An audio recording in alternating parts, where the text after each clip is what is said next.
Hey guys, how's everyone doing? This is Sir Jedi Sentinel, and welcome back to Batman Be Vlogged, the weekly vlog series where I review an episode of Batman Beyond after watching it for the very first time. Today we are looking at episode 16, Joyride. I have decided from this point forward that I will no longer be including the original air date.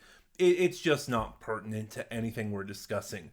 Anyway, Joyride was written by Stan Berkowitz and directed by Butch Lukic. Um, right off the bat, this is this isn't really a memorable episode, suffice to say. Um, the way I originally thought of describing it, it's Hormel spaghetti or it's Dinty Moore beef stew. It's not bad, it's not good. It does the job it's supposed to do. It's just food, and that's kind of my thoughts on this episode overall. Nothing really bad about it, but there's nothing groundbreaking or standout about it. So this episode, well, except for one thing that I'm going to open with, this episode finally focuses on the Jokers.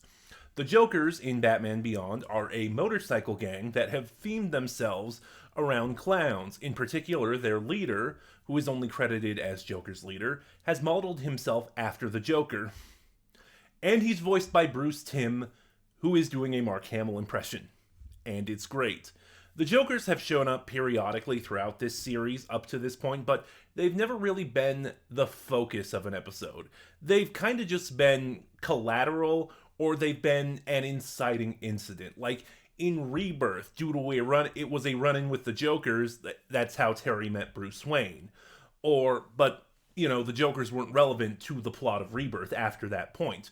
Or in Golem, Willie hunted down a group of the Jokers to test out his abilities to test out the Golem. So yeah, the Jokers have shown up periodically, but as I just said, they've never been pertinent to the episodes they've been in. This is the first episode where they really do have the focus, and it's about time. I don't really have any thoughts on the Jokers, though. That's it. I will say one thing. So I believe this was one of my tangents in Golem, how I talked about my theory that Nelson Nash is a Joker. And that seems to be that seems to not be true in anymore. That this episode disproved it, because the Joker I thought he was, a Joker named Scab, is the focus of this episode. No, and they do not have the same voice actors, which would have been the nail in the coffin that cemented this theory, but they don't, so I'm gonna take it as disproven, because Nelson Nash was voiced by Seth Green, and Scab is voiced by Mark Warden.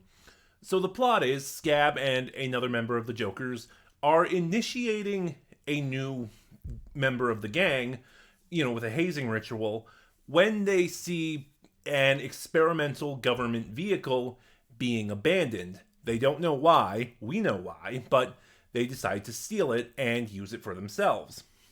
Now, it turns out that the reason this vehicle was abandoned is because...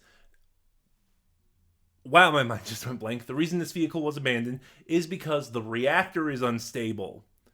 Because someone decided a vehicle should be powered by a nuclear reactor. Yeah, smart move. I will say one thing. There is some scathing commentary about the U.S. government in this episode. It's kind of amazing, and is one of the things that stands out. But otherwise, this episode is just really bland. Like, a lot of this episode focuses on Terry in the Batmobile, which, also, little side tangent, for the longest time, because we are in a futuristic society that has floating vehicles, I didn't know if what Terry was piloting was the Batwheel or the Batwing, but towards the end of season 1, I actually believe in the finale, Bruce called it the Batmobile. So I'm going on tangents because I don't have a lot to speak about with this episode. I'm sorry. So the main focus of this episode is this sort of car chase between the Jokers and Terry. And it's really bland, unfortunately, For one thing, the coloring of the backgrounds and stuff, nothing stands out. It's all very dully colored. The animation is okay, but it's nothing stands out, which is a shame, because there are scenes in this episode where the animation is great. Like when the Jokers manage to crash the Batmobile, they get out to fight Terry hand to hand. And that fight scene is really well animated and it's gorgeously done. There are some really cool designs in this episode, like the designs of the vehicles, but the bland color scheme just lets it down. There is one other major side character in this episode. The subtitles only called her Price. I assume it's Dr. Price or something. Voiced by Wendy Malick, who is really good in this. She is another one of the other good things about this episode. I am biased because I am a big fan of Wendy Malick. I've loved her forever, so it's always nice when she pops up. Like, as soon as I heard her, it's like, oh, that's Wendy Malick. Cool.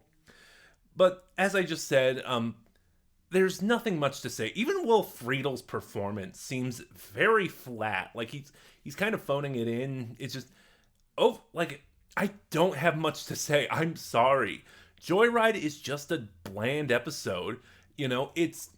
There's nothing bad about it, but there's nothing really standout about it either.